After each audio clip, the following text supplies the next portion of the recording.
بسم الله الرحمن الرحيم الحمد لله رب العالمين حمدا كثيرا طيبا مباركا فيه اللهم صل وسلم وبارك على سيدنا محمد في الأولين وفي الآخرين وفي كل وقت وحين وفي الملأ الأعلى إلى يوم الدين.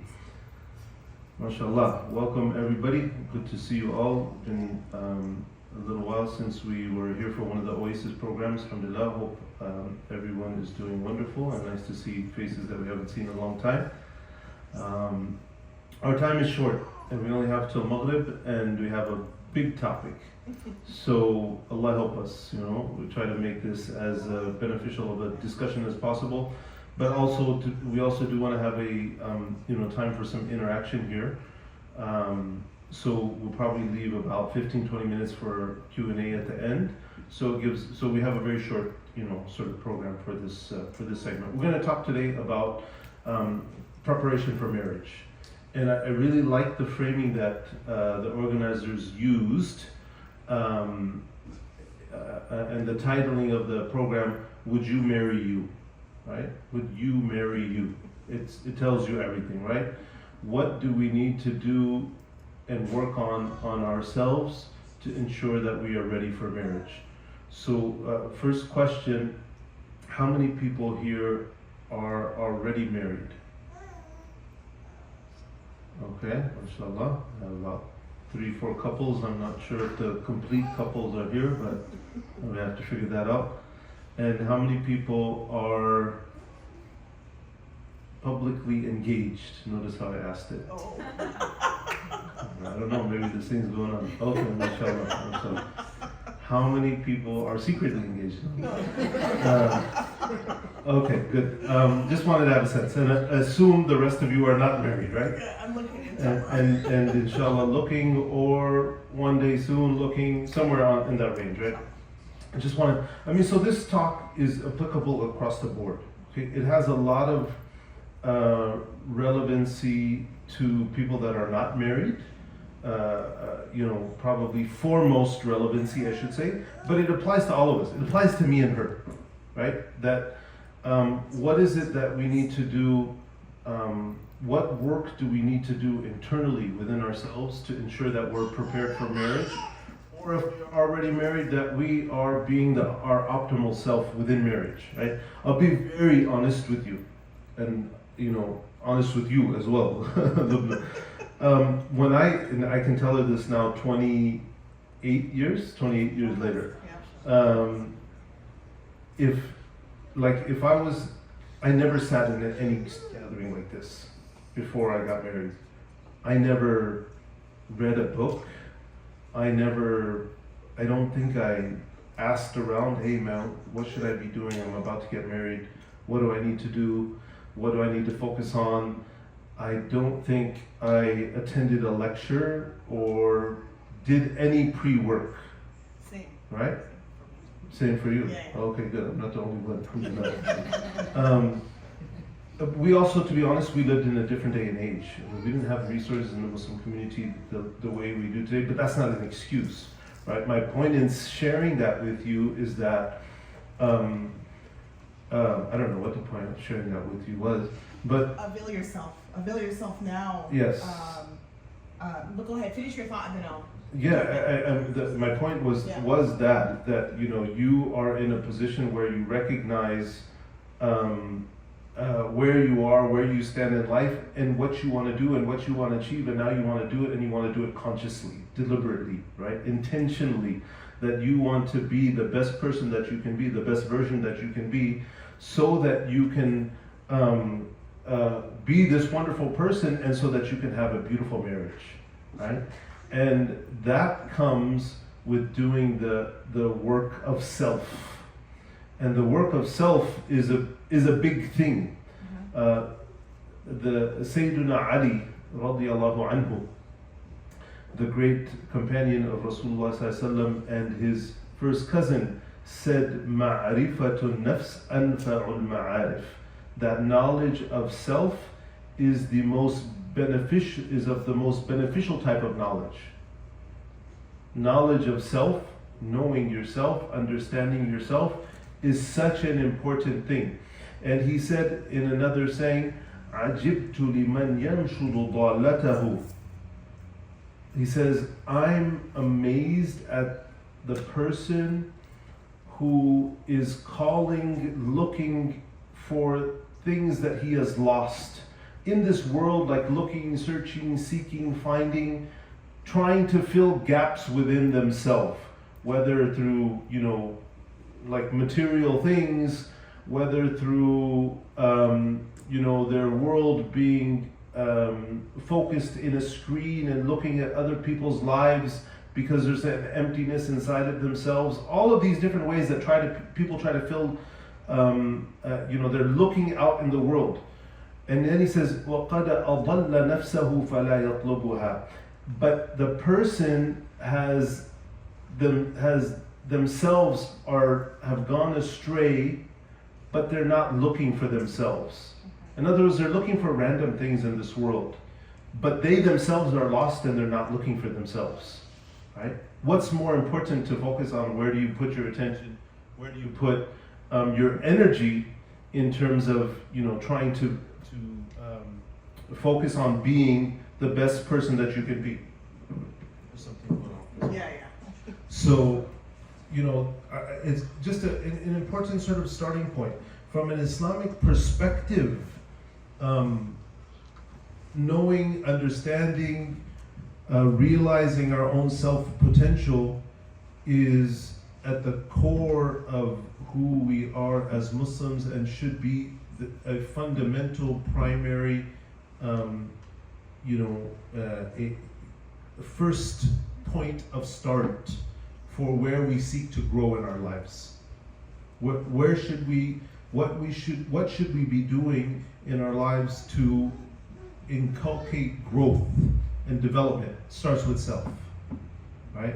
We focus oftentimes on trying to formalize our educational background, learn work skills, learn, if you're in the field of IT, you're gaining these certifications, or if you're in other fields, you're taking classes, you're trying to learn, you're blah, blah, blah. The real work is here. And when you put energy here, then you're ready to bring this other person into your life.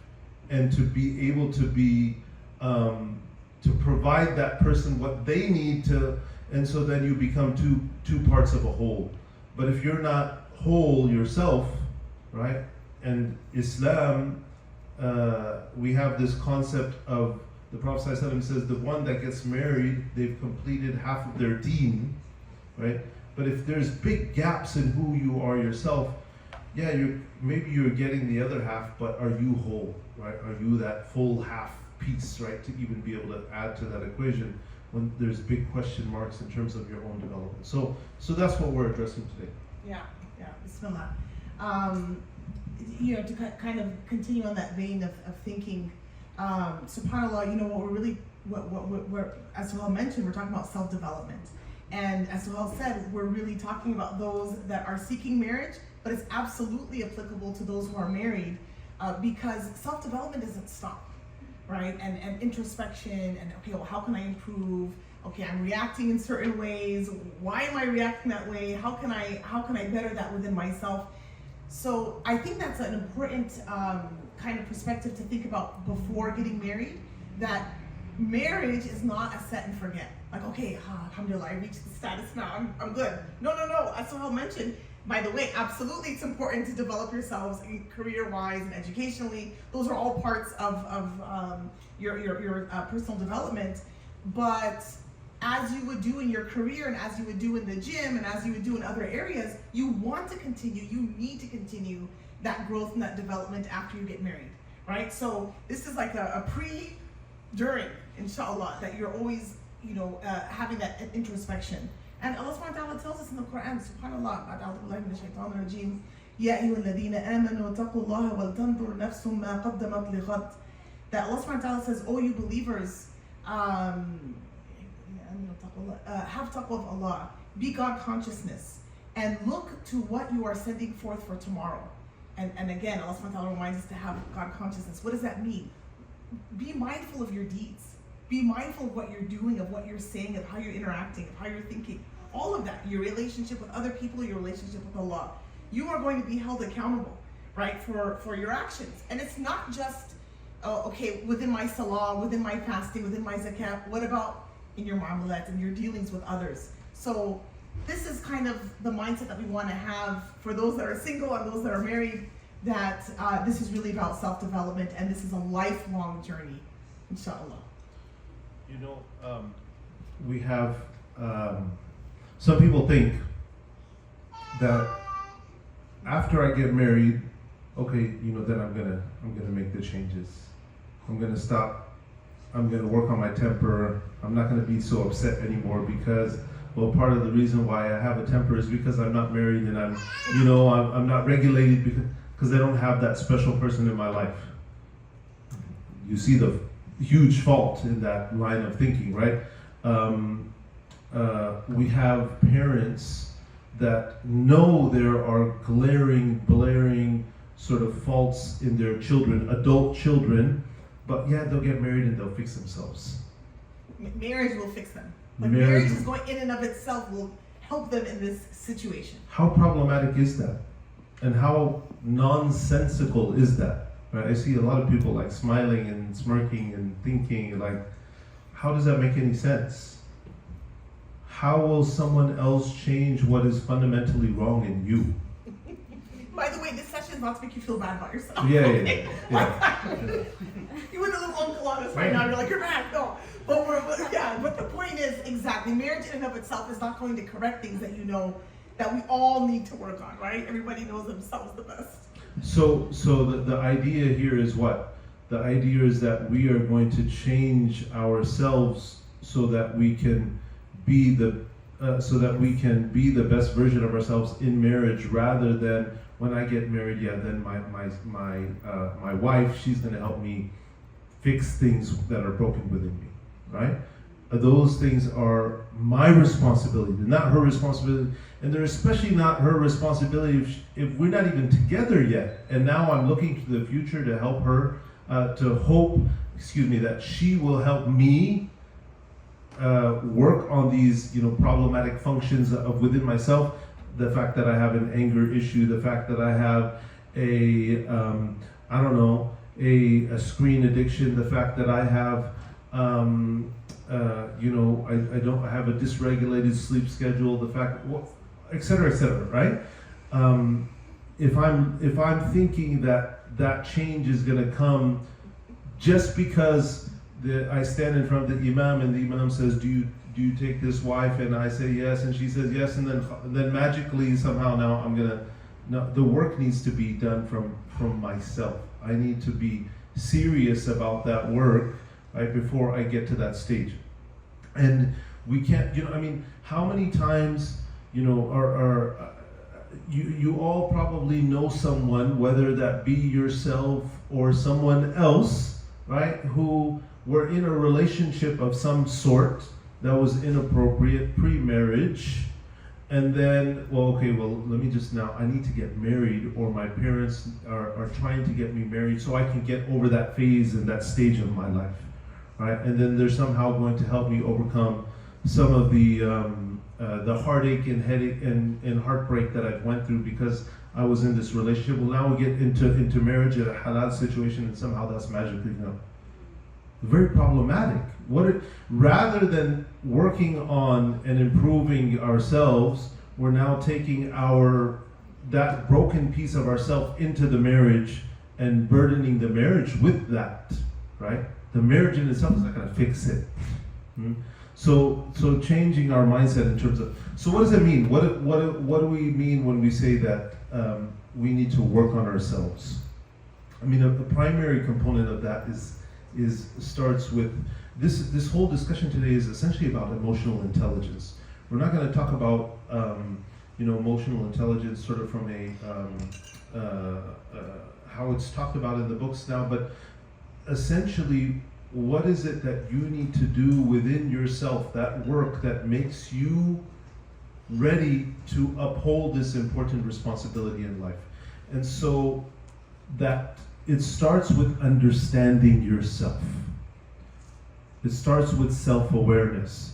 How can you fix within yourself or work up within yourself that which you were not even aware of, right? So it starts with identifying those things within yourself that you recognize you want to improve, right? Those qualities in yourself that you recognize there is room for improvement. Yes, yes, and you know what's interesting on that journey of a true self-introspection and being honest with yourself. I think it's important to recognize, you know, what we've understood as an interesting psychological perspective and something that's backed up in the Sunnah as well, Prophet Muhammad sallallahu alaihi wasallam. And it's called the fundamental attribution error, and it's basically where you tend to see yourself better than other people, and on the flip side of that you tend to see other people's flaws. It's worse in other people than it is in yours. The Prophet ﷺ says in a beautiful way, he says, يُبْصِرُ أَحَدُكُمْ الْقَدَى فِي عَيْنِ نَفْسِهِ أو الْقَدَى فِي عَيْنِ أَخِي, that one of you will see the speck in your brother's eye. وَيَنْسَى الْجَبْعَ فِي عَيْنِ نَفْسِهِ, and you will forget that huge log that is right in front of you, blaring in front of your own eyes. Meaning what? I can, you know, if somebody says something that's inappropriate, or I can say, man, that dude, he seems like he's kind of selfish, or man, he always does a certain thing, and you know, it looks like he's not emotionally regulated. I'm able to pick up other people's faults and flaws. I find the small things that are faulty in other people, but I'm not able to see the glaring, huge, you know, like what do you say? Faults. I'm not able to see the faults within myself, even though it's big, it's huge, but my eyes are not able to see it, and that's human nature. It's a psychological thing. We see the faults in others, but we have a hard time seeing those faults within ourselves. Sorry, I was just. No, that's exactly good. That's exactly what I wanted to bring. So again, this is not about crushing your self-esteem or you know, saying that, you know, my gosh, you know, you can't even get married because you're just so. It's just about bringing that self-awareness so that we're real to ourselves. And the more real we are with ourselves, and the more we understand ourselves on a psychological and a spiritual and emotional level, then the more we're going to be able to engage with another person, deal with another person, and understand what it is that we want because of that knowledge, because of that work that we've done. And so to talk about, so what are some of the ways that we want to develop that self-awareness, right? So, okay, we recognize, first we need to recognize those faults within ourselves. Well, how do we do that, right? How do we understand ourselves better so that we can then see what we need to work on, and then we work on it, right? Actually, let's ask the audience, what are ways that you can develop self-awareness? What are ways that you can develop self-awareness? It's a logical question, and there may be multiple, there's no right answer, there's multiple answers. How do you effectively see within yourself? Yes. I feel like it's really hard, like you guys have said, it's really hard for me to just be kind of introspective out of nowhere. Like there has to be like something that happened. And sometimes it can be like a feeling of mine, like if I talk to someone in a certain way and I feel like there's something off about it, sometimes it's good to go to like a close friend or like a parent. Just kind of be open and open to feedback, I guess. Amazing. Yeah. Beautiful, Yes. beautiful. Sayyiduna Umar ibn al-Khattab radiallahu anhu, he says something beautiful. He says, رحم الله إمرأً أهدى إلي عيوبي. He says, may Allah's mercy be upon the one that he gives to me as a gift my faults, my flaws. Look how he says it. You know, my wife, she brings up something with me, and she said, "Man, you know, you tend to do this thing, right?" And I need to be honest with myself and say, "You're right," you know, and that's a shortcoming with myself. I need to focus on that, rather than get defensive, like, "What are you talking about? Look at you! Look at all the things that you do wrong." right? She's giving me a gift. Why is it a gift? Because this is a fault or a flaw or a shortcoming, or maybe something even worse, sinful that I'm doing in my life, that ultimately I'm going to be held accountable for with Allah subhanahu wa ta'ala, right? And she's giving me this as a gift, which I now need to introspect and work on and fix and, be better, so that I can improve, and so that I can, work on that quality with myself, and then hopefully be rewarded with Allah because I act better and behave better. And so, right? You see what I'm saying? So it's ultimately a gift. And Sayyidina Umar, but is how often are we open to that? Right? How often are we open? So to be proactive about that is so wise, right? To go to your parents, to go to your siblings, to go to your best friends, or to go to your spouse if you're married. I want to work on improving who I am, and you see me from outside of me. Tell me what are things about myself that I can work on, right? Or certain things about yourself, and you ask your mom, you ask your dad. Mom, that I have an anger issue. What do you see in me, right? To get that external perspective, seeking feedback. That's what the modern psychologists they call it, seeking feedback. Right, learning from others about yourself. Yeah, and I want to continue on that, Alina. What you brought up is really it's one of the most important ways in which you can really understand yourself, and there's some difficulty with that, and you kind of so the gift that you were mentioning that you'll give to others when they truly give you honest feedback, it definitely has to be delicately wrapped. So we talk about sometimes call it like the masjid auntie or the masjid uncle, right? They just give you like random advice. How will it land if it's like sporadic? It's like 102 degrees outside, it's in the parking lot, and you're like, I don't even know you, right? How does that land? As opposed to someone that knows you well, it's the right time, and especially when you're seeking that feedback, you're mentally ready, right? So that's the ideal for you to be proactive. That's from the seeking feedback perspective, or sorry, giving the feedback, and in seeking as well. It is not easy to receive feedback. It's not easy to give it. So again, being sensitive, I'm like, I love you, and this is why I'm sharing this with you, and it has to be good timing. But it is very difficult to receive it. So much so that these are like work trainings that we do in human resources, how to give and how to receive feedback. It's a science and it's an art, right? The more that you establish this within a healthy workplace culture, the more people get used to it and it becomes a lot easier.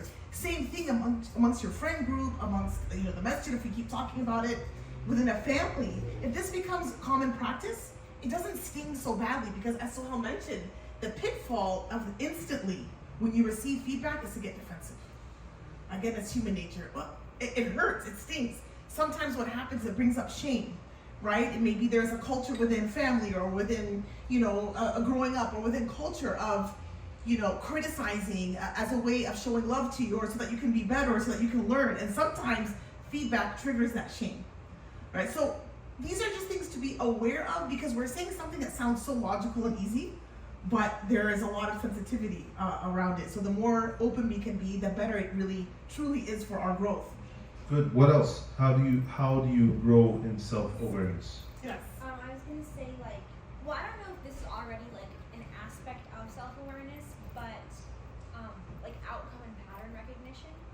The more you tell yourself, okay, I'm going to pay attention to how I feel after, kind of similar to what Yes. Alina said, the beginning part of it. I'm gonna pay attention to if I feel really bad about this outcome and it's bringing me down, then let me kind of backtrack and think about what went wrong there, what did I do or say wrong, and then you start to recognize after each time the same thing happens, the cause. That's Beautiful. fantastic. Good introspection of patterns.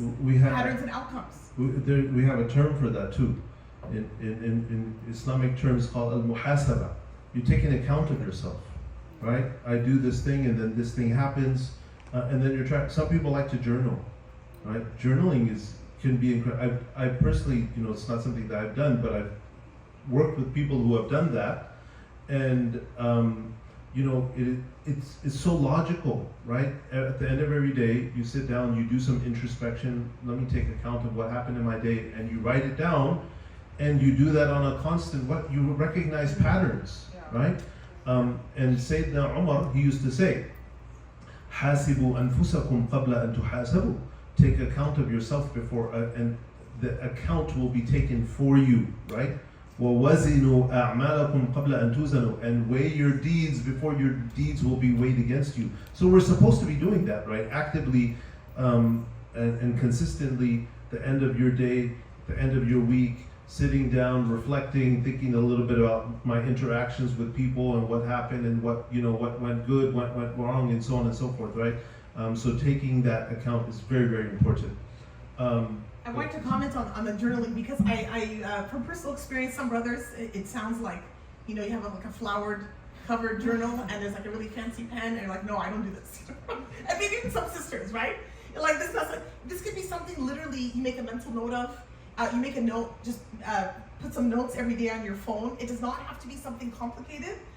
Definitely, there's something very therapeutic about physically writing in something that's beautiful, and it really helps people kind of translate their thoughts into action and make that a peaceful process. But for those of you that want to start it, but it sounds like it's not really your phone, right? It does not have to be something very complicated, inshallah.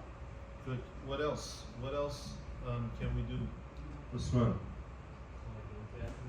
Nobody should be AIing and all that stuff like that. Like, we want you to use your brains, right? Usman.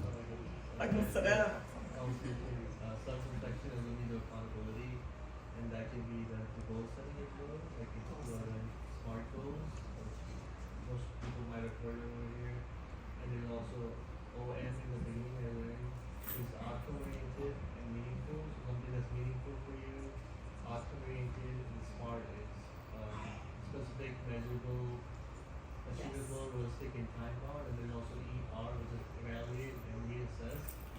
I think if you do it over time, that can be serving as a means for not only self-awareness but also accountability, motivation, and good self-development. Goal setting and being very intentional about how you're stepping forward, right? And I think that's really powerful with SMART goals in particular. Psychologists say that the more you can measure whatever goal that it is that you're setting for yourself, the more you can track it, the more that you'll actually follow up with it and see progress. As opposed to, I just want to become more patient. Okay, well, what does that mean? When I'm in traffic, I won't honk, or I won't cut people off, or I won't do X, Y, Z, or I won't use this language, right? So something very specific, measurable. Mashallah, these are some really smart ways in which you can help create that self-awareness by setting goals. Well, and I'll be honest. We don't have too much time today. We had a short window. So what we want to do is we want you to take advantage of this time because you may go home today and khalas, you go back to life, and we want you to at least leave with something concrete, right? That you yourself need to do some follow-up work on. So what's the assignment now? Okay. We're going to have you. So right now I'm just going to take 5 minutes, inshallah, because we want to leave time for Q&A. And what we're going to do, inshallah, just pull out your phone or if you have something to write on. And this is something personal because, again, we want you to be honest with yourself. Make a note of 3 things, whether it's qualities, characteristics, personality traits, or habits that you have. Pick the top 3 that you would like to work on about yourself. I will give you some time. I don't want to spam you. I have a couple other follow-ups. So just take a minute or 2 and write down 3 qualities or traits or habits that you would like to work on.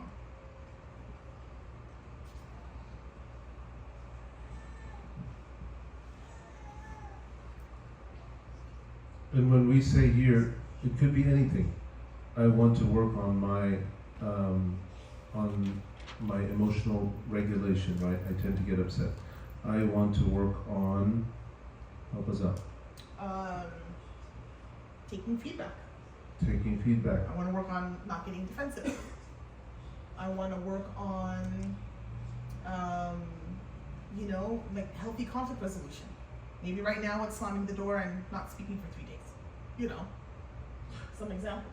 I have some trauma that I have experienced in my life, and I notice that when I get into charged situations, I shut down, and I want to learn how to do better in this way. It could be so many things, right? I see the sisters working, and I see a lot of brothers just dazing off into space, right? And that's a problem. Wallahi, it's a problem. Our sisters are ready for marriage, and our brothers are dazing off into space. This work is for everybody. They're thinking. Yeah, Let's be fair. Yes. See, look, I see them. They're contemplating. Okay, so as you're doing that, now once you figure out your 3, pick the one that you would like to start with first. Of the 3 that you picked, now put a line and now say, you know what, this is the area that I would like to work on first.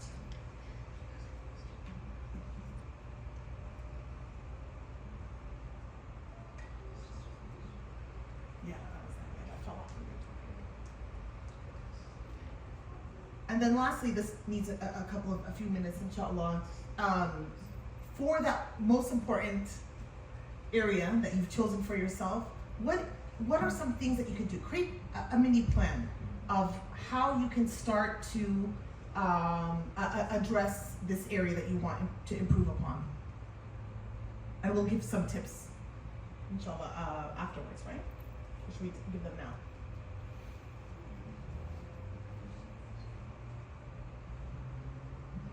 Give you some ideas, inshallah.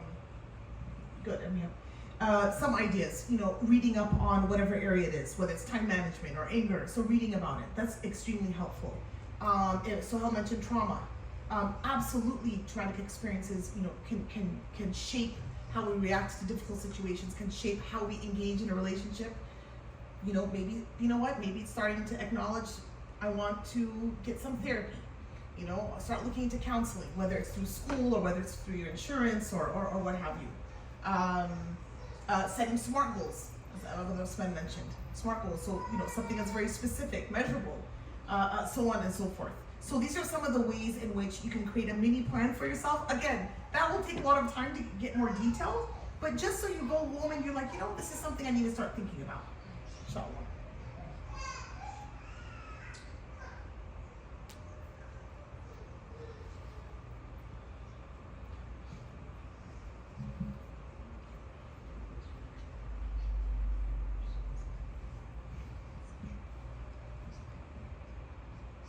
Okay, we'll just give you one more minute, and then we'll carry on, inshallah.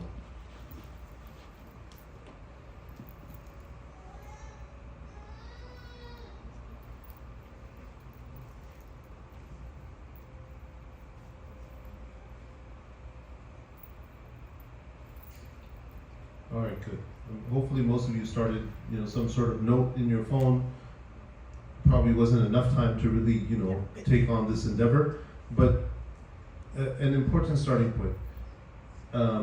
Whether you're married, whether you're not married, you're at the beginning of your marriage, what aspects of my personality do I want to work on?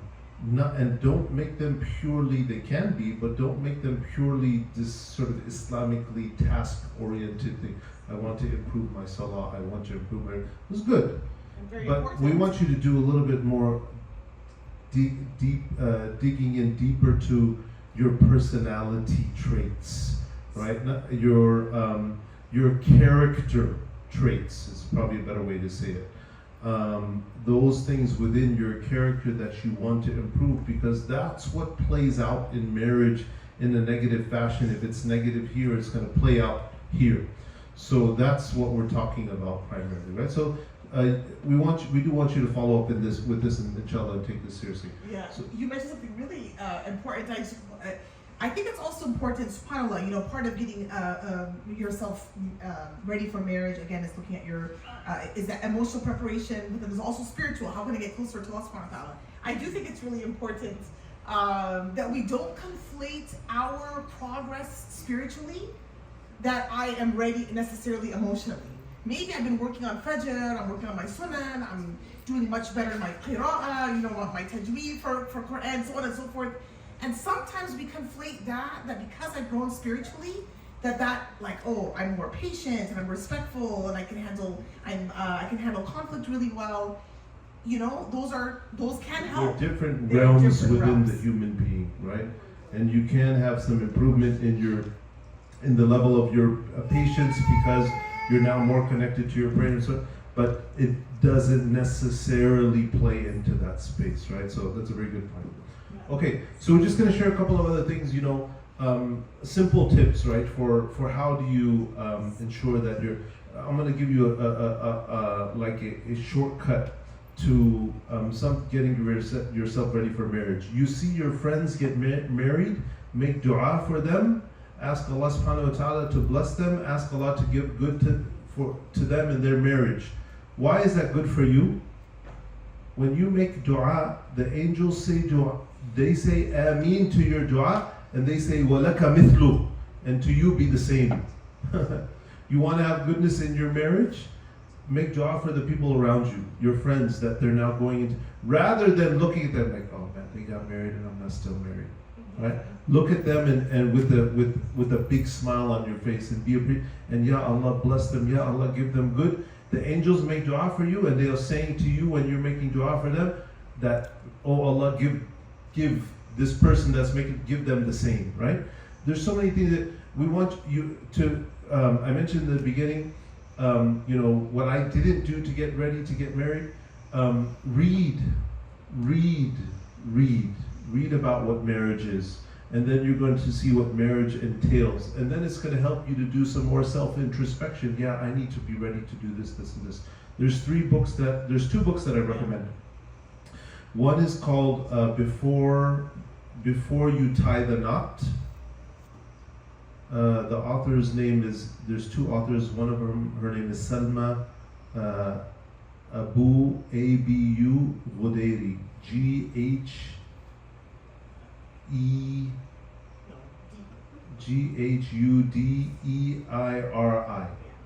Before You Tie the Knot. Just look, Before You Tie the Knot, Islamic Marriage, it will come up. Secondly is the Muslim Marriage Guidebook or Handbook by Sheikh Abdul Rahman ibn Mangera, Mangera.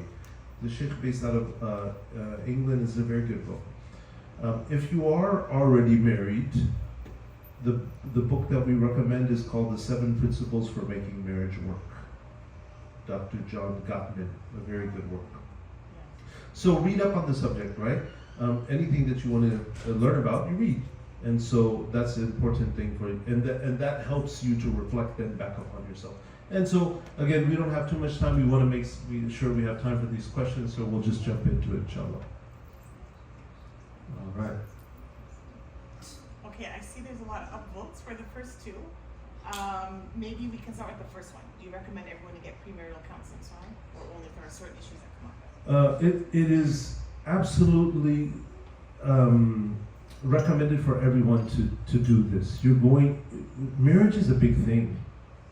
And you want to be as absolutely prepared and ready for this. You're not losing anything from premarital counseling. You're gaining. The only thing that you're having to give up is a little bit of time and a little bit of money, right? And there are likely things that you never thought about because you've never been in that space before. But the premarital counselor that's working with you, they've done this. I've done premarital counseling with dozens and dozens of couples. And so I know the patterns, I see the issues, I see the challenges, I see the background of this person and that person, and what may have transpired in their life and how that may play out in marriage and so on and so forth. So there are people that have expertise that you would not have because you haven't lived through that. So and oftentimes, the Prophet ﷺ says something interesting. He says, حُبُّكَ لِلشَّيْءِ يُعْمِي وَيُصِمْ. Your love for something blinds you and makes you deaf. In other words, what happens when you meet somebody, your future marriage partner? You start to fall in love. That's natural. That's good. There's nothing wrong with that if that's happening before marriage, whether it be before marriage at the beginning. There's nothing wrong with that, even if that's happening before marriage. Your eyes are starting to look deep into that person, right? And the Prophet says, your love for something will make you blind and deaf. You may not be able to see things that you need to see. and they will, and in premarital counseling, those things will come apparent, inshallah. So definitely something that we encourage people to engage. So, man, somebody took what I said and they, put it on blast. So, but I guess I said it. Yeah. Well, why are Muslim brothers so immature and not ready to commit to marriage? Maybe that would be a fair, open question, because that's not nice to say necessarily that they're immature. I think Maybe there are things. in response to that. Yes, I saw a good response. Yes. It was some women, women are wanting a house and a car before marriage. No, I think it was to the sandwich. Someone asked that question earlier, and I think Oh, that the sandwich, someone yeah. responded saying, "Why are Muslim brothers?" Okay. Yeah, well, that's a good response. If a brother wrote that stupid sandwich question, that is a wonderful response. So, thank you. Okay. Yeah. We're trying to uplift people here, and also trying to understand what are the challenges that are out there. But let's answer some of these questions first. I think that is so helpful. Well, I want to jump to at what point your self-reflection. Definitely we'll talk about istikhara as well. This is a really good. I want to talk about at what point in your self-reflection are you ready to be married? Because self-reflection is a lifelong journey, and that's a really good point. And I just kind of want to caution. We always want to be we're the ummah of the middle road, right? We want to go to either extreme. One extreme is to not do any self-reflection, like I'm good, I'm gonna get married and bismillah. The other extreme is like, no, I have a life, like I need to kind of improve, and I need to read another book, I need to go to another conference, and and then you never get married, right? So you want to find that middle road where like, hey, as long as I am working on myself and discovering and exploring, this is a good thing. Because, the more you understand yourself and the more you understand about what you want in a spouse, the more when you are starting to speak to people for, potentials for marriage, these things are kind of coming up for you. You're seeing things more clearly, inshallah. So, is istikhara highly recommended before getting? Absolutely, of course. Istikhara is asking Allah to help guide you in a matter, even if your heart strongly inclines towards this person, or you have hesitations, or anywhere in between. Of course, ask. That is the time to stand up and, Ya Allah, if this is good for me and my deen and my dunya, then guide me to it and bless it for me, and so on, right? Absolutely, that's something you want to make dua for. You want your heart to be fully content and settled before you go fully in, right? So you definitely want to ask Allah, and you also want to ask people around you that you trust, right? You don't want to be istikhara and istishara. There's a nice saying that says ما خاب من استشار وما ندم من استشار. That the person that makes istikhara will never be disappointed, and the person that makes istishara, meaning you seek advice from others, will not be regretful. So you want to take both pathways. I think it's one of the first questions. How much should someone disclose about their past before marriage? Very good question. You should disclose about your past that which has a potential bearing on your present or future life. But you should not disclose about your past that which you have left in your past. Does it make sense? In other words, if you had done some sinful things in your past and you had maybe a relationship that was not a halal relationship, if someone, I'm going to be very explicit here, this is a mature audience, that's why we're here.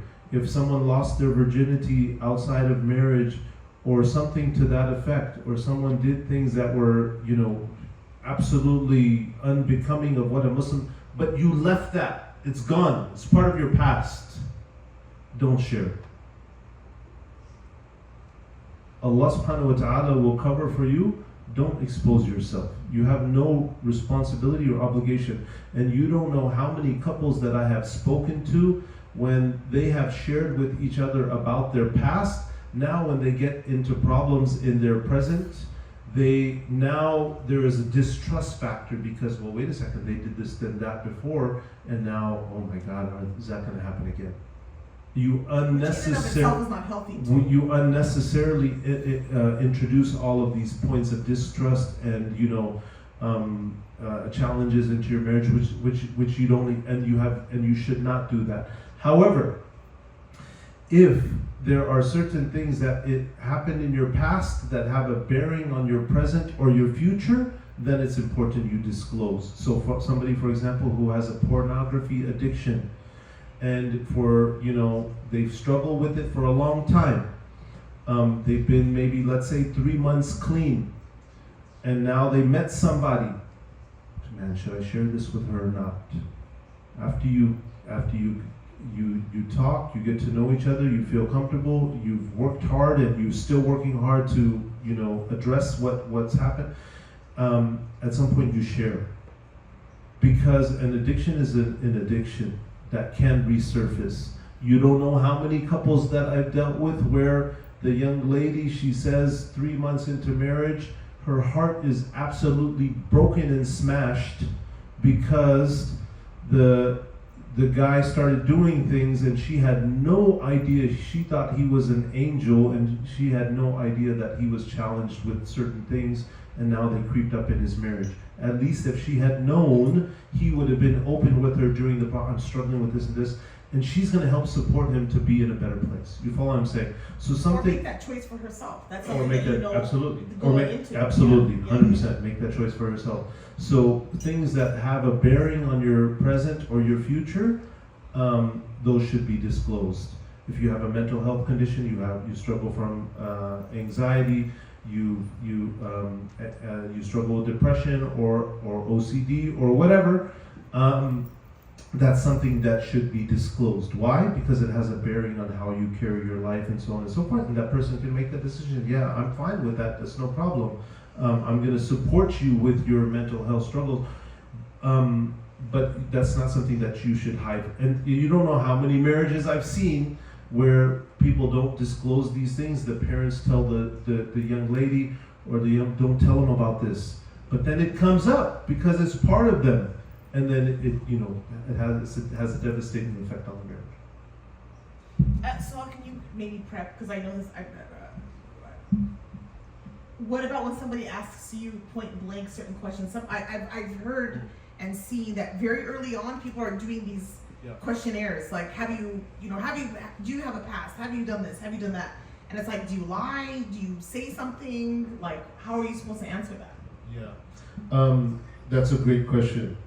Those questions, certain questions shouldn't be asked.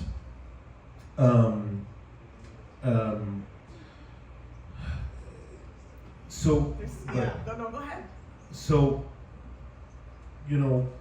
So, and this is a little bit tricky. I just kind of want to be fair to both, to different kind of scenarios. On the one hand, somebody may say, look, for myself, so not me, but somebody could say, hey, you know what? I saved myself my whole life. Yes. I want somebody so that this is a new experience for both of us. Somebody could say that.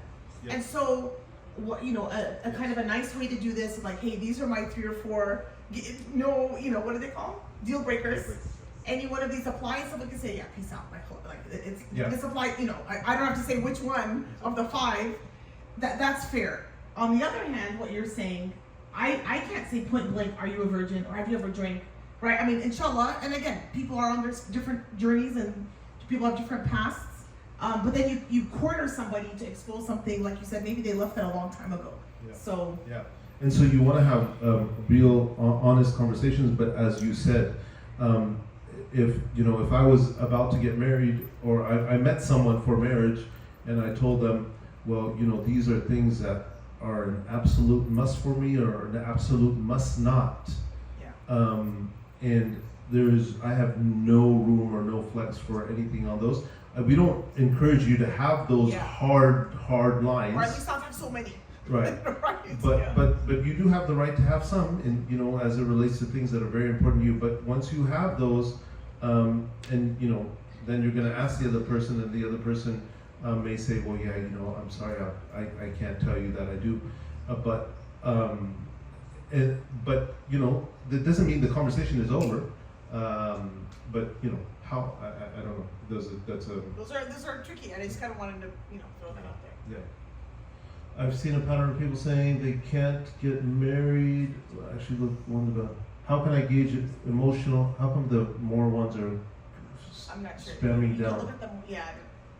Okay, no, number 4. Is there a version of premarital counseling that one could take individually to know marriage preparedness?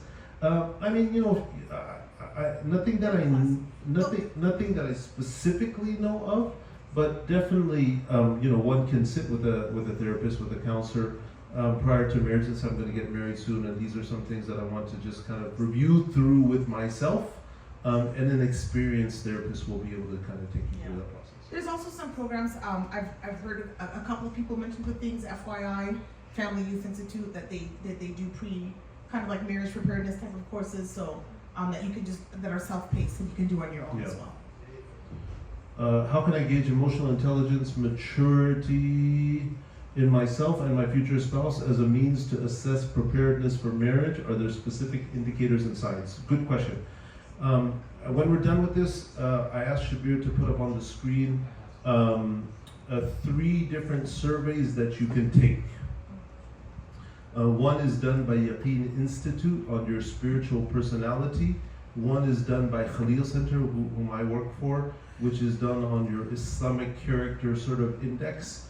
And another is what's called the Big 5, or the Ocean Personality Assessment, widely used in the field of psychology. These are very good ways to get a better understanding of yourself, from a sort of a research, data-driven perspective. And those will give you some good indicators. And then what we do in premarital counseling is oftentimes we have both parties take those and we share those, and so there's a sharing of like kind of understanding each other better. Let me see. How should couples handle disagreements and arguments? SubhanAllah, this is kind of a whole science and an art that really everybody, especially married, but definitely people that are not married as well, really need to work on. How we engage when we're upset, how we should wait until we're not upset to bring up certain things, the way that we bring up certain things, the timing. It's a whole field, which is really peaceful conflict resolution, right? And how we're able to share our feelings instead of blaming the other person. So it's, there's a lot of classes that are out there. Again, we really recommend, it's well laid out in the Gottman book, 7 principles on making marriage work. If it's That's a big discussion in and of itself. Yeah. How should couples handle disagreements and arguments? Yeah. That is a big subject matter in and of itself, and we should probably dedicate some time to that for the future. So, Shabir, what do we do?